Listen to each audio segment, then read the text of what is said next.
Regardez-moi cette couleur. On dirait pas une confiture achetée au magasin? Super bonne. Et vous savez quoi? Je l'ai goûtée.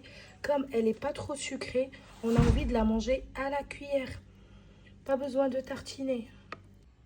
Coucou tout le monde. Alors on est en train de faire une confiture maison de figues au Thermomix. J'ai commencé la confiture en live sur TikTok, mais je viens vous faire un petit tour à vous aussi. Donc là, regardez, j'avais besoin de 3 ingrédients.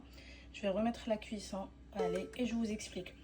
J'avais besoin de 3 ingrédients. À la base, c'est que 2 ingrédients. Je reviens. Donc, c'était les figues fraîches que j'ai coupées en deux. Vous pouvez couper en 4 ou en 2. Moi, j'avais des petites, donc j'ai coupé en 2.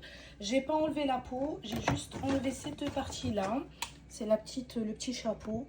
Et j'ai gardé la peau parce que ceux qui me suivent, ils savent que j'aime pas le gaspillage. Donc, j'ai rajouté le sucre. Sauf que là, j'ai pas de sucre à confiture. J'ai rajouté le sucre normal. Et ce que j'aime bien sur mon Thermomix, c'est que là, dans les conseils, c'était écrit, si j'ai pas de sucre à confiture, je vais remplacer avec le sucre normal et je rajoute 15 grammes de jus de citron. Donc, c'est ce que j'ai fait, j'ai rajouté, c'est pour ça que je vous dis, c'est 3 ingrédients et pas 2 ingrédients.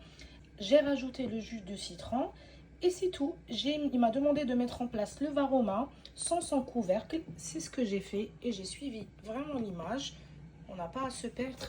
Il m'a demandé de mettre le varoma sans couvercle. C'est ce que j'ai fait. Et ensuite, je suis passée à la cuisson. Normalement, c'était 25 minutes. Sauf que, comme demandé dans les conseils, j'ai rajouté 10 minutes, ce qui fait 35 en tout. Et là, ça fait 5 minutes qu'il cuit ma confiture.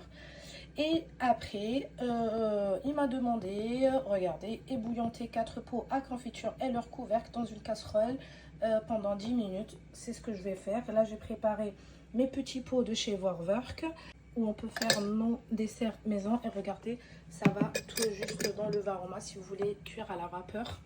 Donc voilà, c'est fait pour aussi. Voilà, je vais les passer à la casserole. Il y a un petit truc aussi que je vais vous montrer. Ça sera à la fin de la vidéo.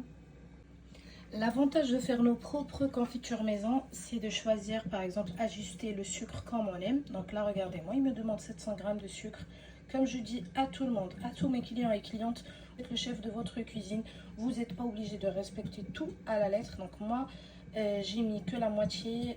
J'ai mis à peu près 300 grammes de sucre et je pense que ça va être assez pour moi. Je peux venir ici et ajouter une note pour mes prochaines fois et mettre 300 grammes de sucre. Je vous ai déjà montré cette astuce dans une autre vidéo. J'en profite pour vous dire, n'hésitez pas et n'oubliez pas de vous abonner.